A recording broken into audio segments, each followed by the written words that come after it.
following is a local resident producers program. The program content is the sole responsibility of the producer and does not necessarily reflect the views or policies of CATV2, Oshkosh Community Media Services, the City of Oshkosh, or Time Warner Cable.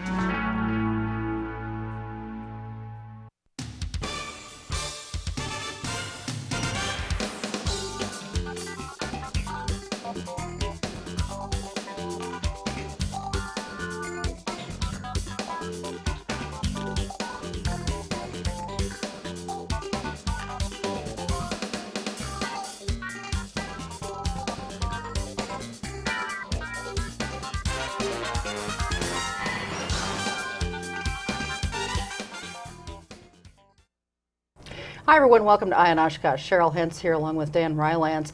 Titan Stadium, which most of us who are natives of around here still know it as Titan Stadium, but it's officially, I guess, known as the Oshkosh Sports Complex.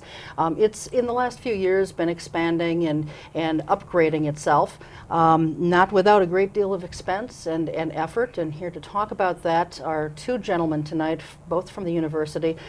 Phase one of the project has been completed, and they're now getting ready for phase two. So we're going to talk about their fundraising efforts, construction timetables, that kind of thing.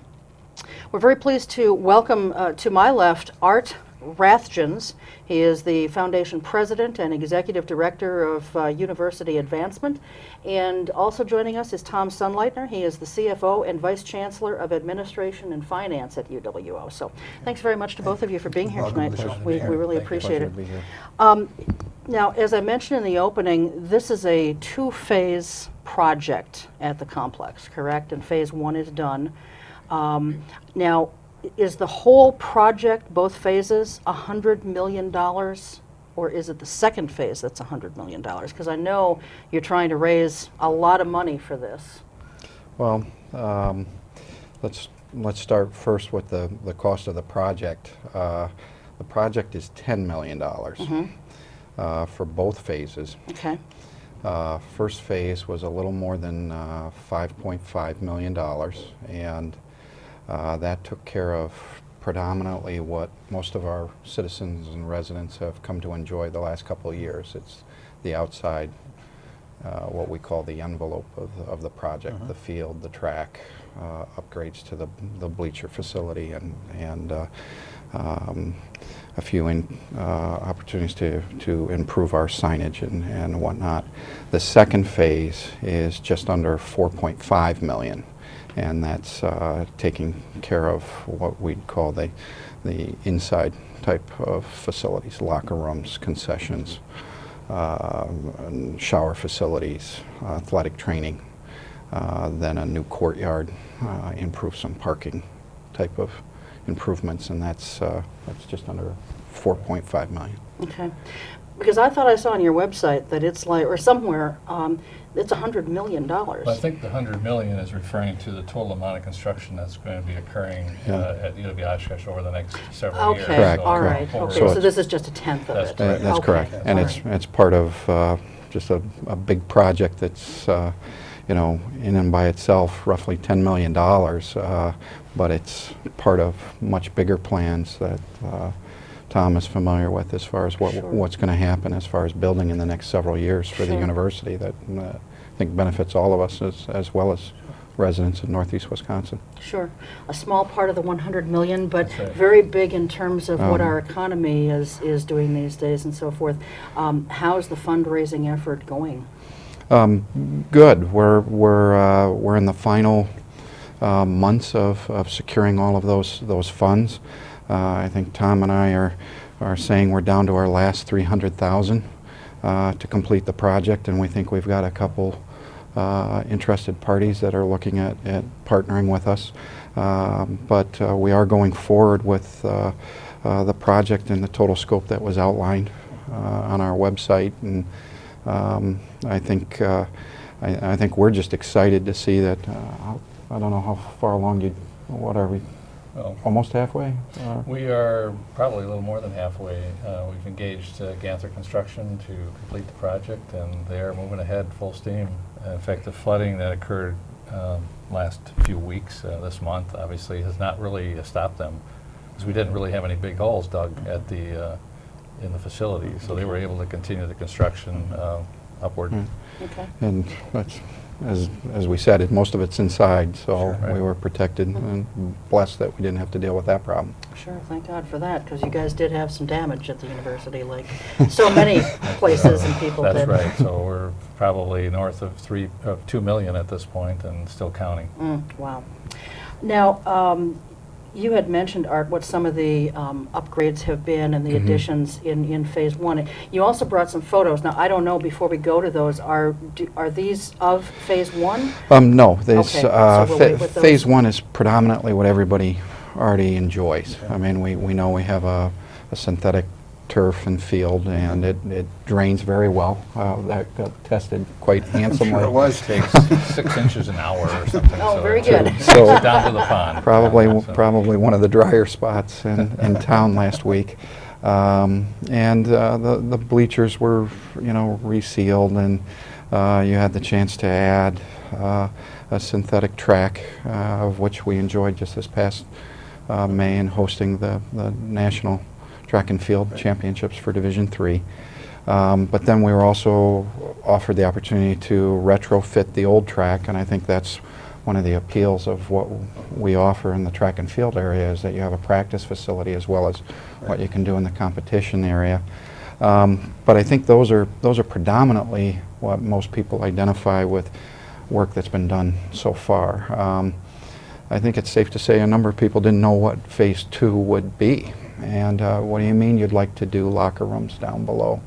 And we have 4 locker rooms for both men and women, approximately 268, 270 full-size lockers, and athletic training, new shower, laundry facilities, in addition to improvements in our concessions, ticket booth, and then a welcoming courtyard, and finally address parking that we'd like to resurface.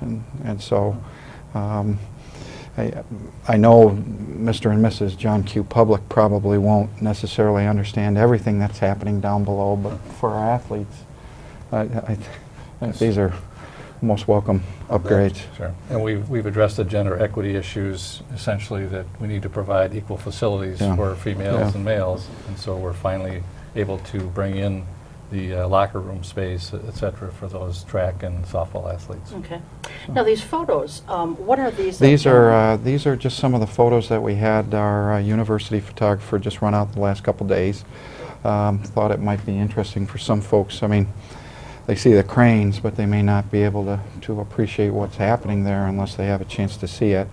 One or two of the photos talk about.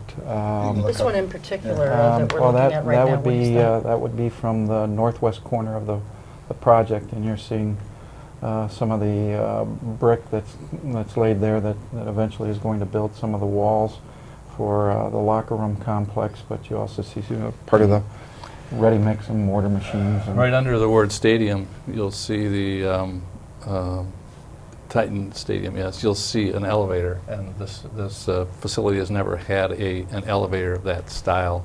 Essentially, we have a chairlift on the on the south end, so essentially we're able to move and be ADA acceptable to that facility. So that's kind of what it's almost what you'd see from the curb if you were driving. Okay. All right.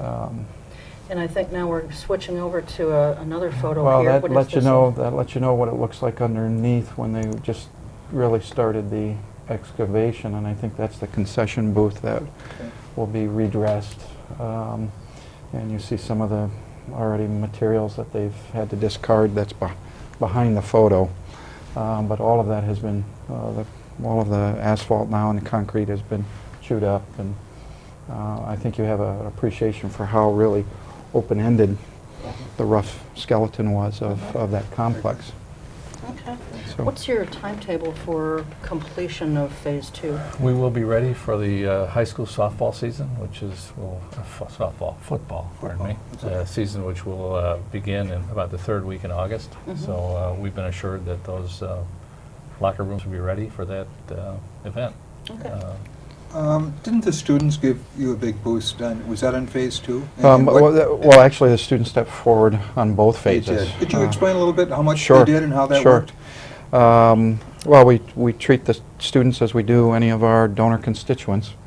And they initially came forward on phase 1 with a $500,000 commitment that was geared towards the, specifically, I think, the retrofit of the bleachers and the sealing of that facility and redressing the concrete and putting it into service for, another number of decades. And then with phase 2, with that project being roughly about $4.5 million or just a little less, we asked the students to consider a gift to phase 2, and they did make a commitment, and that is $1 million to phase 2, and it's being used for the locker room part of the complex, as well as other upgrades on phase 2, and then $250,000 specifically for the retrofit of the women's stadium, if I remember. Softball stadium. Yeah, the softball stadium. Which will not get underway. It won't be part of this project, but it'll get underway sometime this fall, hopefully, and be Same ready for location next as year. Same the location. grant field? Yes. Yes. Yes.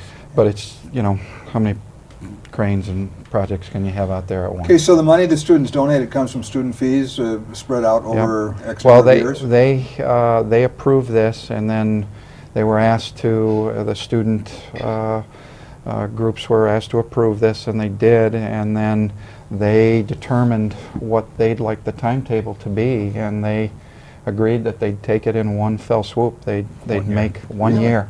That's unusual, It isn't is very It is. Yeah. It is. Yeah. But we're most grateful. I mean, yeah. it's a lead gift. It shares with the community that our students are still serious about the facility as well. And truly they stepped up to the plate. We couldn't be more grateful. Yeah. It's not atypical that you have students helping their campuses. I think that's widely shared in other UW campuses, but we just couldn't be more appreciative in the fact that they're paying for it in 1 year. I mean, they were committed to it. They'll say they'll take care of it, and at the end of the year, it's done. So. Excellent. Now, there are 2 other photos that you gentlemen brought. If we can go to those now, and I think you're seeing work, Tom, on the elevator? Right. This would be work on the elevator, which is on the south end of the press box, essentially. It comes up if you've been up in that area. And so we'll be able to, instead of carrying everything up the steps and moving folks up there as we have events, essentially we're able to access this much more easily. Okay, and then this shot here is Well, some guys working hard. Actually, this particular shot is of the locker rooms for softball and track athletes, and it's closing in that south end, essentially, so that we can build that if you area. recall, the walls were open-ended, and so this is, photographer caught some guys working.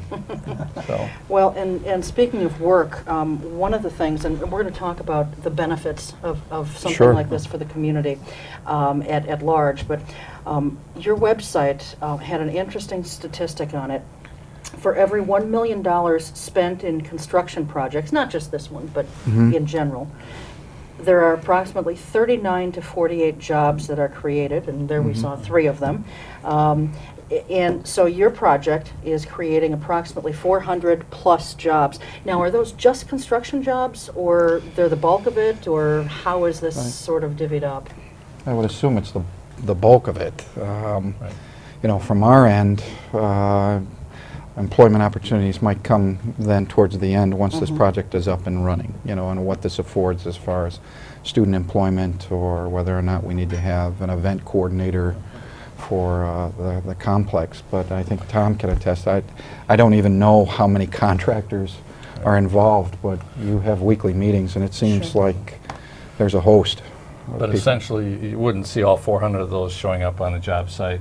It would be people that would be fabricating those materials. It would be folks that work for that construction company in the office, those sorts of things. But essentially, it's related directly to that project. So it's not the typical 3 times calculation that you'd make, so that they're buying groceries or or this sort of thing, but it's really a direct construction industry type calculation. And you know, the people and products will show up as the schedule warrants, and it'll run right through when the shovel first started to when we, you know, turn key in the end of August, we hope. So I guess just to clarify it a bit, it's those 400 wouldn't be working there every day. So No. you might Right. find Right. one group of contractors coming in for a week and Sure. then leaving, but those are jobs. But you've got Absolutely. window installers that'll be coming later. Right. You've got bricklayers that you've seen. Yeah, those are sales tax jobs Definitely. and That's payroll right. tax jobs That's and, right. and so forth. So, And other benefits to the community. I Business think support. what's been most evident is that, and I think we've talked about this in great length. The success of the project, I think, is one a testament to the community that they were willing to go ahead and invest private dollar resources for a collaborative effort that really was benefiting all of our high school and middle school athletes. And I know that when we made presentations and we were talking to individuals that were interested in saying, come make a presentation to us, let's hear what you have to say, or we would like to be part of the project. I think the ability to go ahead and share that the facility is collaborative in nature, so everybody in the community will get to enjoy a world-class facility. And we've heard, you know, there at the high school level and even in our own Division III athletic conference at the university, people don't mind playing on our facility. Many, if not most, do not have that in their own home field. But secondly, I think people also appreciate the fact that it saves everybody dollars when you're all willing to pitch in on you know, a world-class facility that meets the needs. It's adequately services all of the sports that are out there with just state-of-the-art facilities. But you've got lower costs and fees as far as maintenance and And if you look at what Appleton was trying to do at Appleton West, for example, in building their own stadium, as well as the East, doing the same thing. In this case, we're avoiding those costs. The high schools and the school district is really avoiding that, as is Lourdes, the Catholic school district. And so we're all able to work together to establish that. And a few people ask that. I mean, how does it save the taxpayers? Well, you know, collectively, everybody's using one facility, and there's less maintenance and less utilities, and you know, less things that have to be fixed at 4 different facilities. And I think it's also pretty cool that we're the envy of a number of communities, and Right. we've had the athletic department shared. We've had calls from other folks and communities throughout the country now that, how are you doing this? And run this by us one more time, and you get everybody to cooperate on schedules and times to play and practice. Yeah, it all works out great. I think it's a model that others are starting to pick up on. How big of a job is that? You mentioned coordinating everybody's schedules. How big of a task Well, is that? our athletic director is a master at that, Al. Oh, he is. So he is He able is. to work with the athletic directors from each of the 3 high schools, essentially, and they meet several times a year to map that out. And if something goes awry, obviously they're on top of it right away. Right. We do have to schedule double headers sometimes, which I know keeps the lights on a little bit longer, and we do work with the neighbors. We've worked with the city council and others to make sure that we keep the noise down to the extent we can and clean up the place so it doesn't blow, trash doesn't blow into neighbors' yards, etc. But it requires a master's touch in Sure. that sense. Well, and I want to touch on those some of those neighbor issues in Sure. a little bit, but Yeah. go ahead, Dan. I want to talk about future marketing just a little bit, because Okay. it clearly portends a lot more, which has a big economic impact on the community as well. It'd be nice to know on X number of games being played there in the fall, like in football, what that is saving a school district. Or clearly the cost-benefit ratio to these users is significant, isn't it? It is, and I think the potential, even though it may not be as dramatic when you look at just one school, but when you combined all 4 users together, that's a pretty healthy number. I think from the community standpoint, it's really what the complex affords and avails in the future as far as having 4 locker rooms. So as Tom talked about, scheduling maybe 2 games back to back, and you've got 2 using current locker rooms and 2 others are available for the next contest 3 hours later. And I think it's just the marketability of being able to be very flexible and have a facility that could go ahead and stretch the boundaries of what was just everybody grew up with and were traditional. You know, it was one night and you could host an event and you hope it didn't rain. And you know, this facility can afford special events that just benefits all of us then when visitors come and they spend capital here. I suspect the river development, if that came, would be, you know, 2 pillars that would really make this community more attractive. Definitely. I think that we, the group really, the Oshkosh Sports Complex group, the high schools and the school district and the university have taken a chance in a sense of developing this because it's based on future development. Right. We know that we're going to be able to attract additional business to this community, which will fill the hotel rooms, Exactly. et cetera. And I think that, you know, the developers along the river are facing that same issue.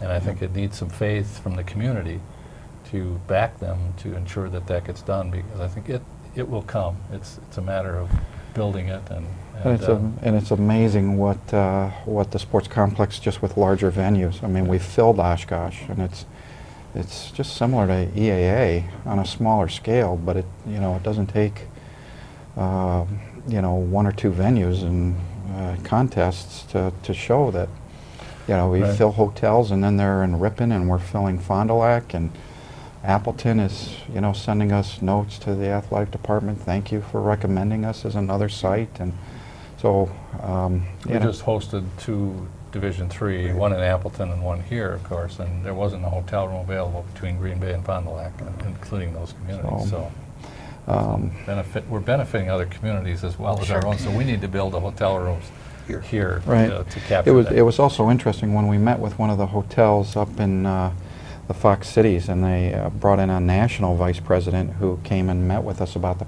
complex. He just wanted to understand what was happening, and interesting enough, he was the one that shared, with his chain, they've hired a whole weekend sports division to look at where they can grow their own hotel sites in cities that are really kind of actively going after weekend sports venues, because they recognize that's a huge business opportunity. Mm-hmm.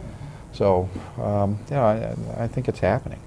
A couple of things you learned in fundraising that you didn't anticipate that you might share with viewer. I mean, what were the big surprises or the big things that came out of this? That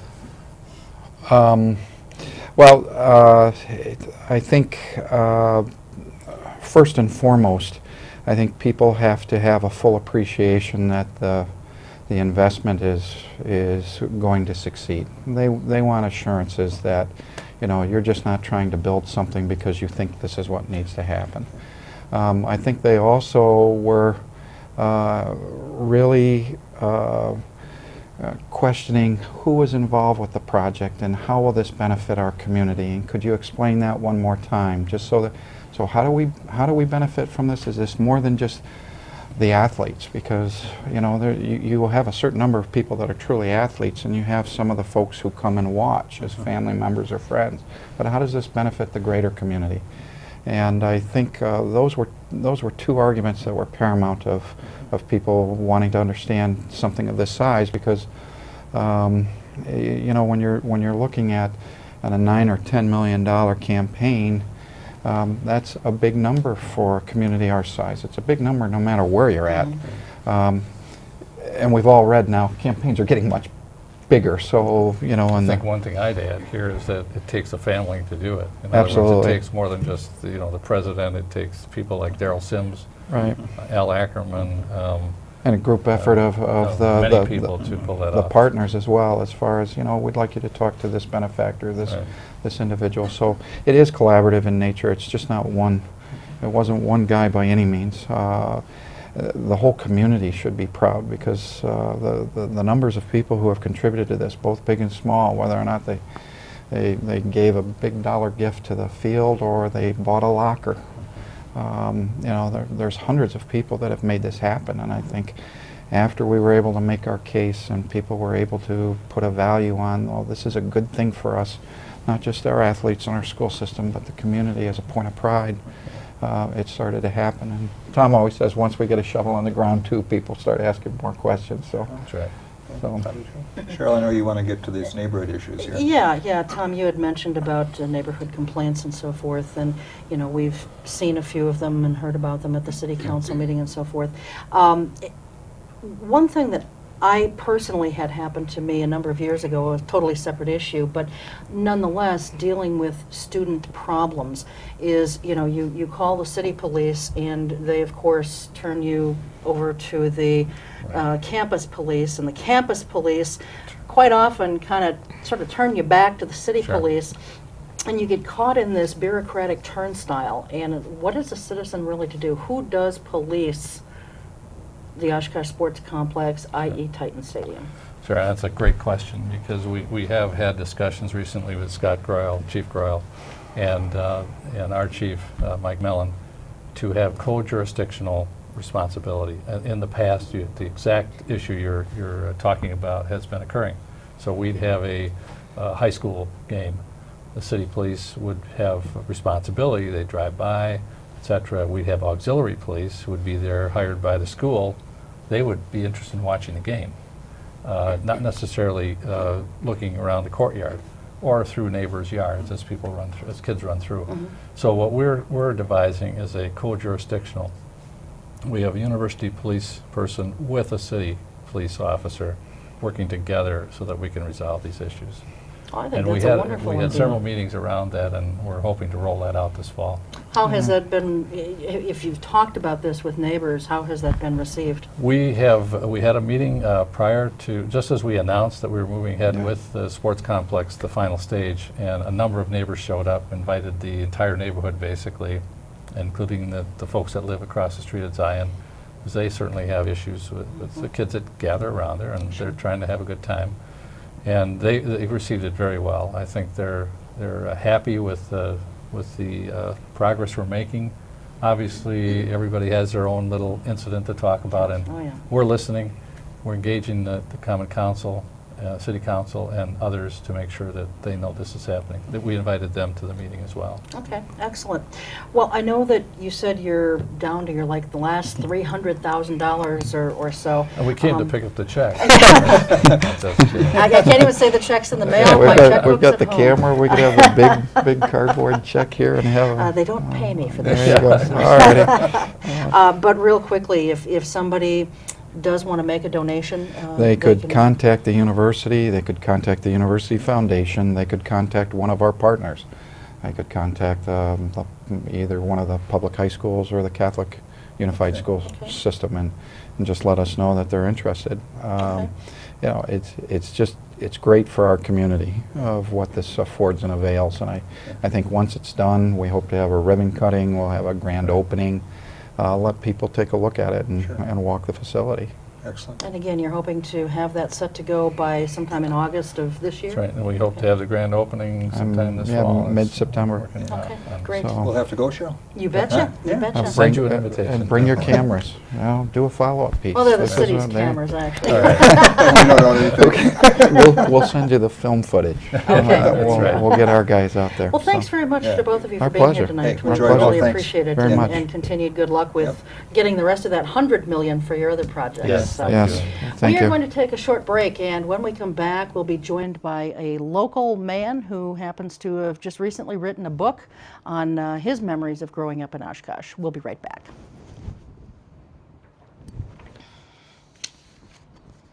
Put to work in forced labor camps. If I stay in Cambodia, I would have been dead by now. If you think differently, then you're an enemy. If you know how to read and write, you're dead. You speak your mind, you're dead. The only way to express what I wanted to do was to get out. I got to the country when I was about 14 years old. I was 20. I was 24. I came here with nothing. No money, no English. America stood for freedom, it stands for freedom, and that's what all my generation, young generation, wanted to be there. For the first time, I felt like I have a right to be on this earth. Here, you can do whatever you want to do. I love my life here. I feel at home. I'm free to do what I want. Freedom to me means my life.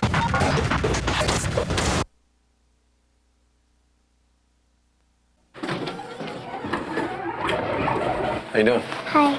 Hi.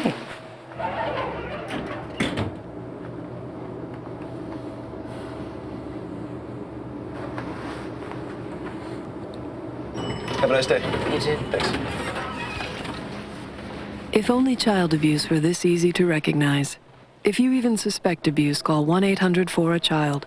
All calls are anonymous and confidential. Trust your instincts.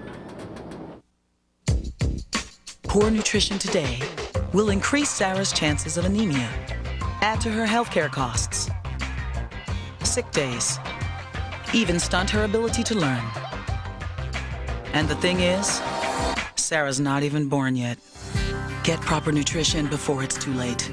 Call or visit WIC. WIC provides nutrition information, healthcare referrals, even food. Your child has you, and you have WIC. Hi everyone, welcome back to the second half of Eye on Oshkosh.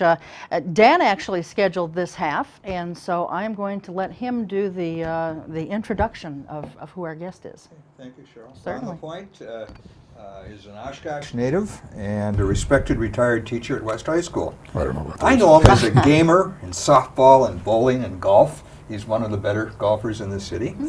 He was born and raised in Oshkosh South Side. He attended Jefferson, South Park, and Oshkosh High, which I think is this building, if I'm not mistaken, or at least part of it. Graduated in 1953.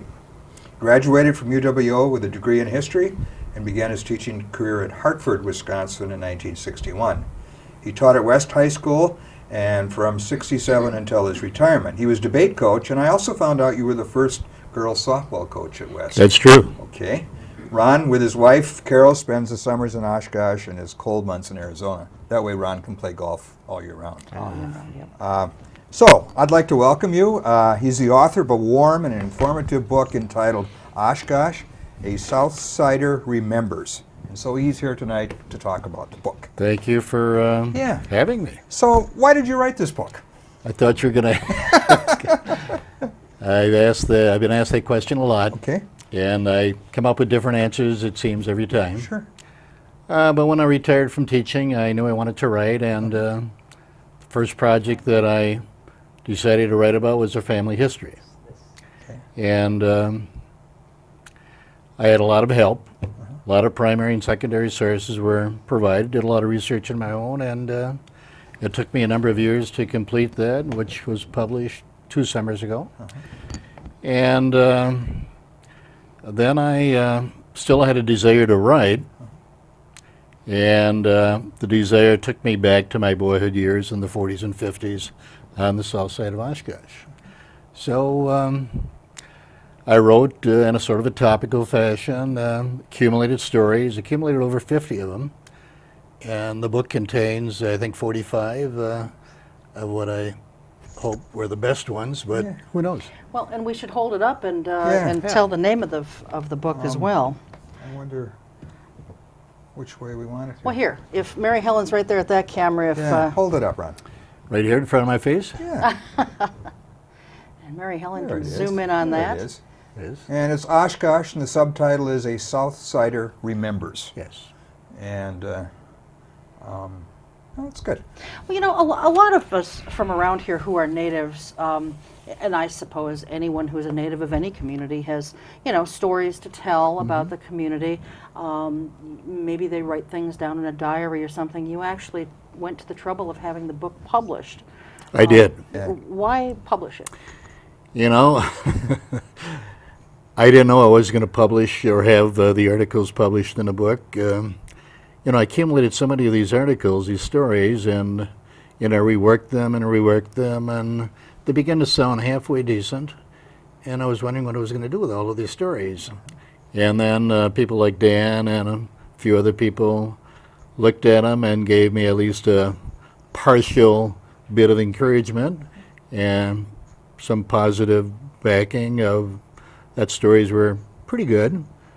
And so I thought, why not? And then I finally found a publisher, but before I found a publisher, I again reworked the stories. Dan here edited the final copy, which helped me a lot. He took out a lot of my words and semicolons, as I mentioned.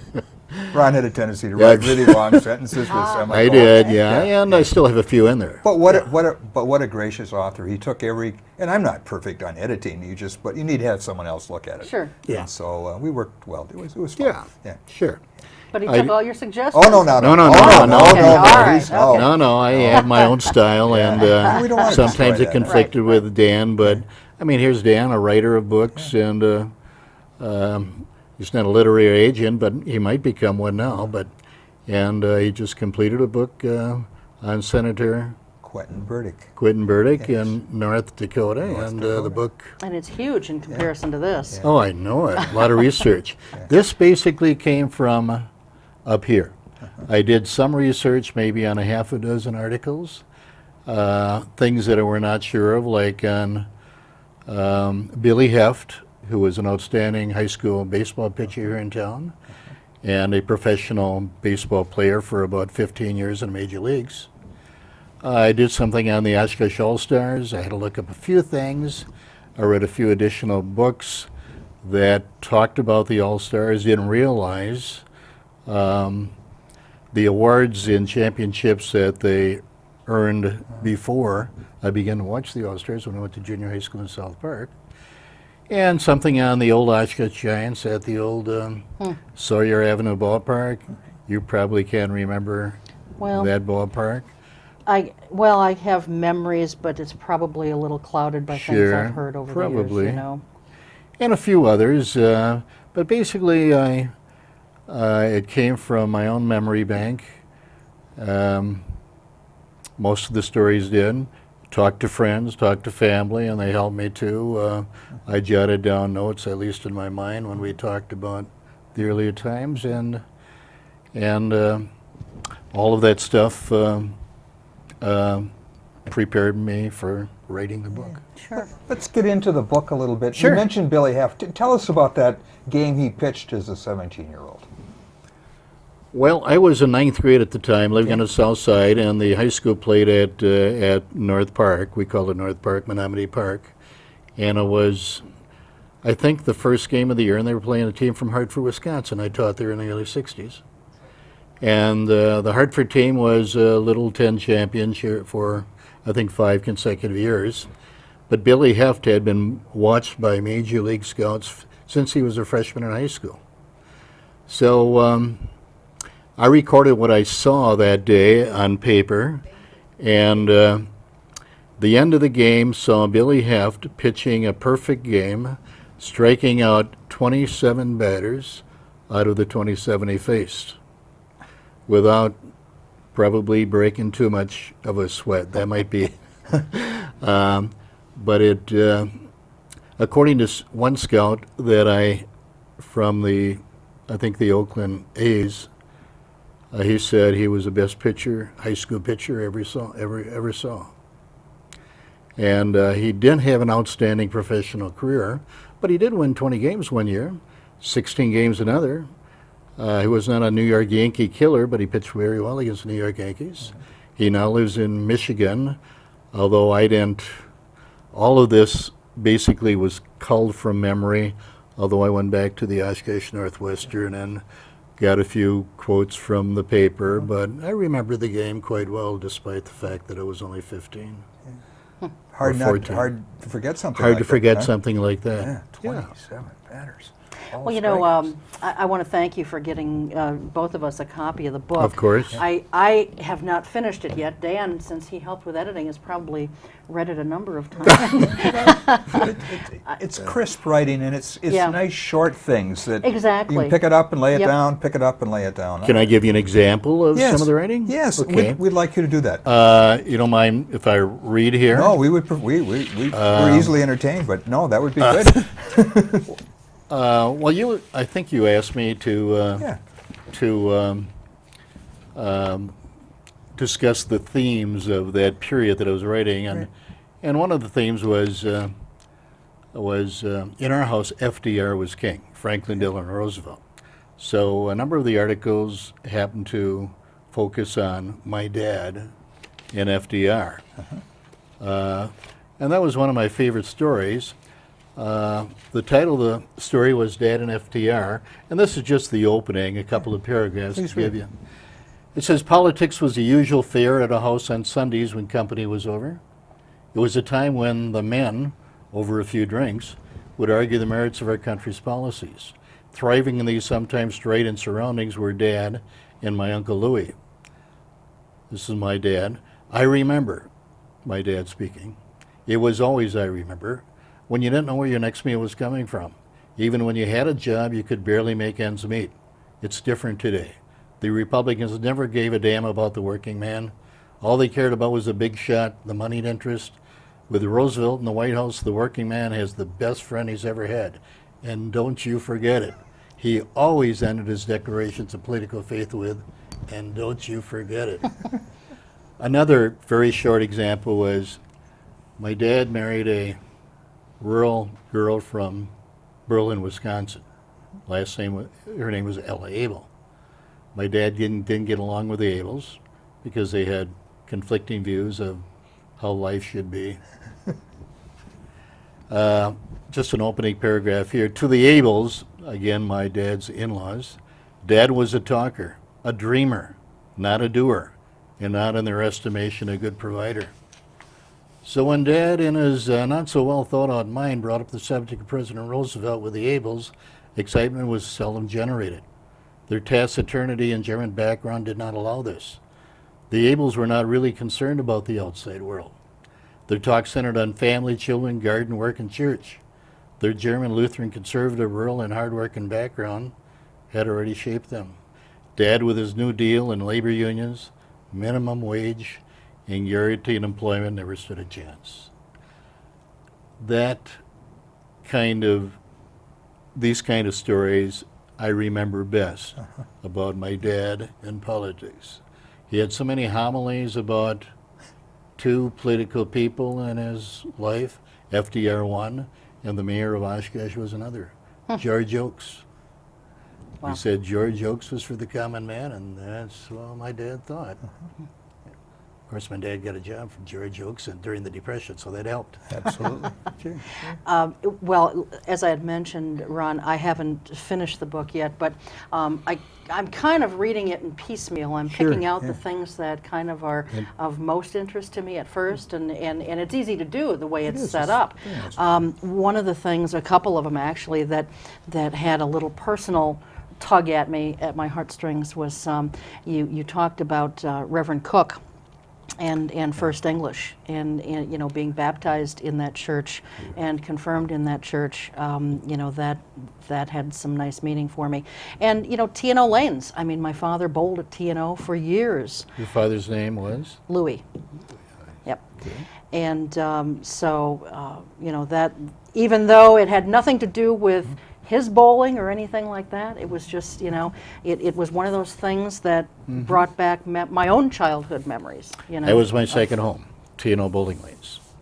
And you know, actually, I have just a short clip from the T&O here, if you. Oh, absolutely. Oh, sure. Is that go ahead. okay? Oh, Sure. yes. Very short. I started out by saying the feeling coming home is no longer there when I drop in and I have a beer. Talking about friends at the T&O bowling lanes. Too many years have passed, too many unfamiliar faces, and I look around. And when I sit and watch in my aloneness, sentimentality stabs at me, and I soon might find myself getting up to leave. It wasn't always this way.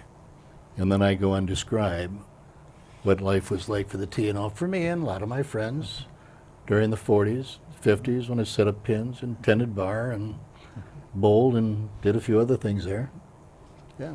One of the things that struck me about the book, and I think we talked about it, is that, you know, north of the river really wasn't part of your environment, was it? I did talk about Main Street. You did, but your life really centers in this area that is south of the river. Oh, yeah. Yeah, and it's very important. And share a couple of childhood memories about growing up. Now, you had, what, 4 brothers? 5 brothers. 5 brothers. Okay. I'm in the middle. You're in the middle. And you're all great singers, aren't you? You like to sing. Pretty good in the shower. Or sometimes over a few beers at a tavern. Or at T&O. At the T&O. Yeah. I did talk about, there was a family of brothers that sang at the TNO when I was tending bar there and bowling there, the Disher brothers, and they sang a lot of the old time songs, and the LaPoint brothers, we like to sing too, and we copied some of their songs. I'm not going to repeat them here because they're more tavern-like kind of songs, but we had a lot of fun doing it. Yeah, there are a lot of good memories. In fact, my best friend wrote to me this past week, and he found out I had this book complete, and he's coming next month, Wayne Grokey. And he said, I can't wait to read the book because this was the greatest time of my life, and he's speaking for a lot of my friends, and of course me. So we'll share a lot of memories other than what's in the book when he arrives here for a little golfing experience and things like that. I was struck by your affection for your mother. And there's one section in there about how the LaPoints had their main meal and the procedure on how, could you remember, Sure. talk about that a little bit? Sure. Yeah. One thing, we had a few responsibilities at home, and one responsibility, well, maybe more than a few, one responsibility was getting home on time for the meal. There were 5 boys, and then my youngest brother came around 19 years after the oldest one was born. So he was just an infant in the story that I'm describing, that I described in the book. But we were not poor, but we didn't have a lot of things. We usually had enough food on the table and a roof over our heads, and which was the case with many people. Anyway, food in our house is passed from my father, who sat on the end of the table, to the oldest boy, who sat on the other end, and then it was shuffled along by my mother to the next oldest. I was 4th in line, and by the time it got to the youngest, although my mother watched this carefully, the cuts of meats, may not have been the same size. So the rest was up for grabs except dessert. And dessert was not always the same size, so we learned to eat real fast. I mean, real fast. I still haven't. I still eat fast because we're looking at the desserts, and we want to be, if not the first one to grab, whatever there is on the dessert plate. We don't want to be the last one either. And my mother never ate with the children because she had to fetch a quart of milk from the refrigerator or a pound of butter or cut some more bread that she had baked maybe the day before. And so she was hustling all the time. The only time she got to sit was after everybody left the table, which was about 5 to 10 minutes after we sat down because we simply gobbled up our food. Well, at least you didn't have to wait too long to eat then, right? No. No. I don't know how typical that was of families, but yeah. And also another part of that story at dinner at our house was years ago, hobos came to town on the rail.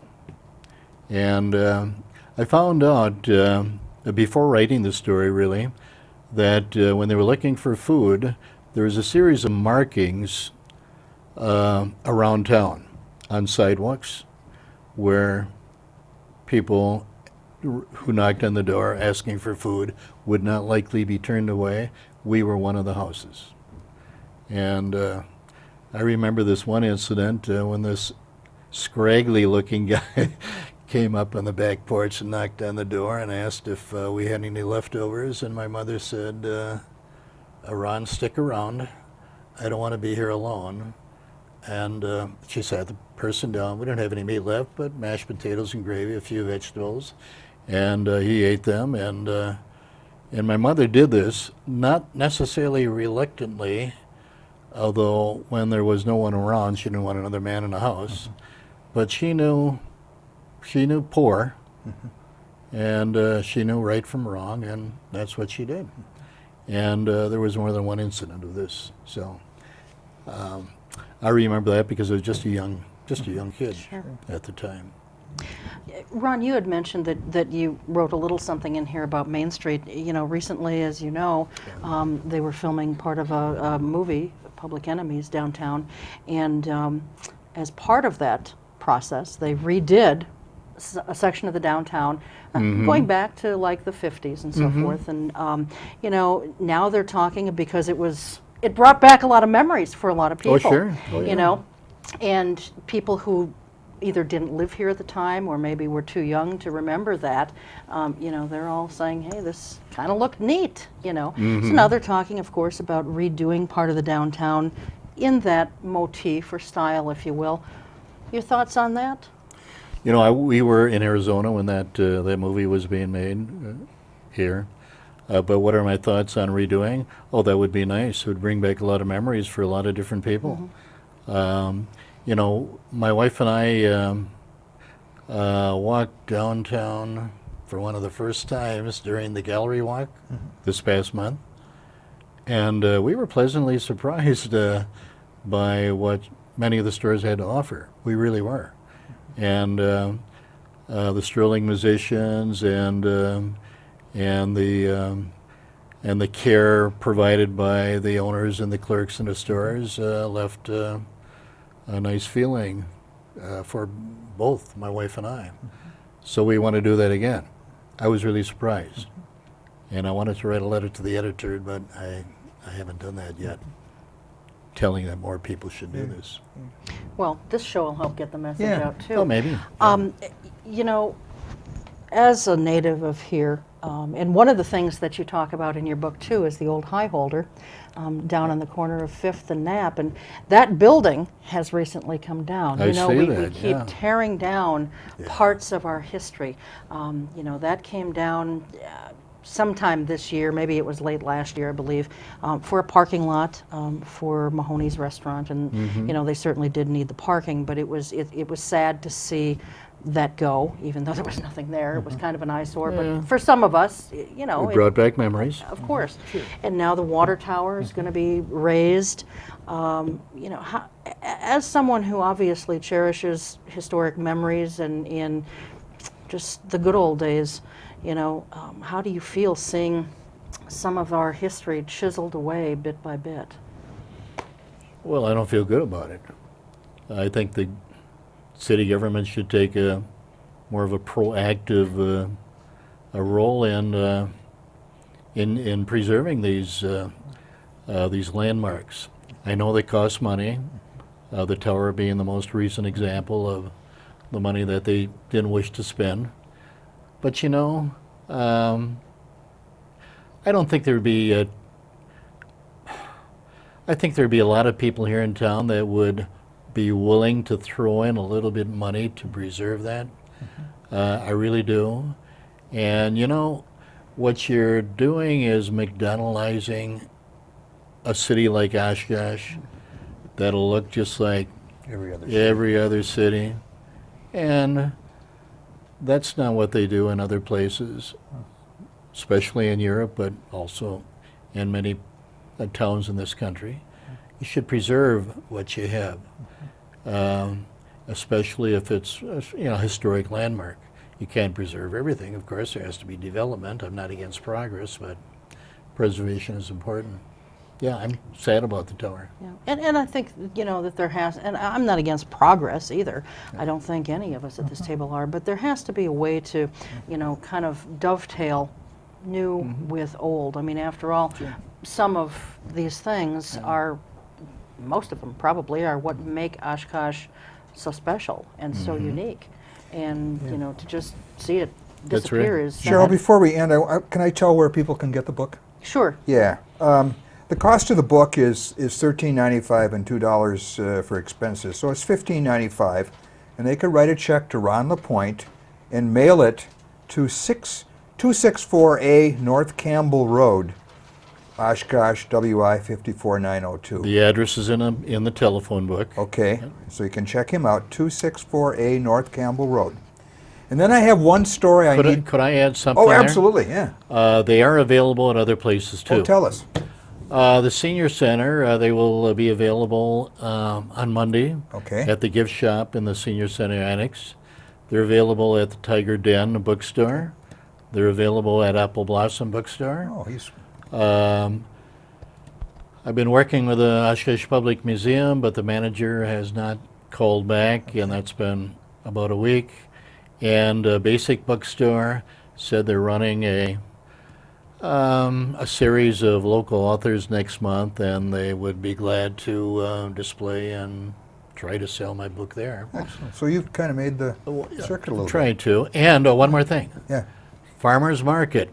Saturday mornings. Not this Saturday, but a week from Saturday, I'll be there, willing to Kind of a little table, autographing books. well, something like that. And what's the date on that, Ron? Because this won't necessarily Oh, I'm air sorry. the following 28th. week. So. It'll be the June 28th. Yeah. Okay. Saturday, June 28th. Okay. And that'll be not the only time, depending upon how successful or unsuccessful this is, but I've been told by the person that takes care of this that I can do it any Saturday that I want to, but certainly June 28th. Okay. And actually, I think by the time this airs, Yeah, it may be passed. Yeah, I think that date will be passed. But Real quickly, there's a photo on page 74 of the AC Ducey softball team, Yes, in which you were the pitcher. that's right. Now, there's a myth circulating among some of these guys in town that you never went beyond the third inning as a pitcher. Now, is that true or false? Ed Holliday mentioned that the other day.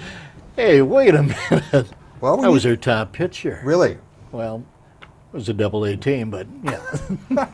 Just want to clear that up. I know it. I know. A little dig, a little yeah, dig. yeah. Yeah. so, do you have another book in you?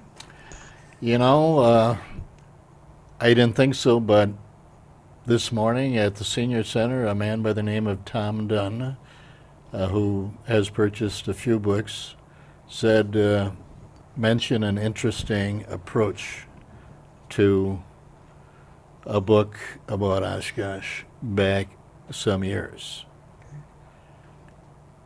And that's about all I'm going to say because I don't know if it's ever going to get off the ground. Yeah. But I'm going to pursue that, and maybe in a number of years something might come out.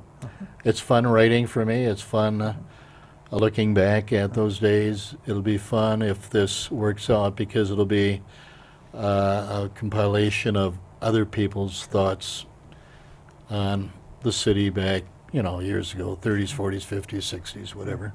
Right. And maybe some more interesting photos. You didn't tell people that had 45 nice photographs in this book. Sorry. Many that came from a collector in Oshkosh by the name of Dan Reddick. Okay. Yes. We're going to close. She likes to close because she knows the ending better than I do. But thank you so much for sharing. Thank you. It's just a fun Well, time yeah, to listen. and even if people don't necessarily buy the book, Sure. you've still brought back a lot of, I'm sure, very happy memories for many people. Well, I hope so. Yeah. Thanks very much. Thanks, we Ron. appreciate it. And thanks to you and the crew, and as always, to you at home. We'll see you next time. Until then, take good care. Keep your eye on us. We've got our eye on Oshkosh. Thank you.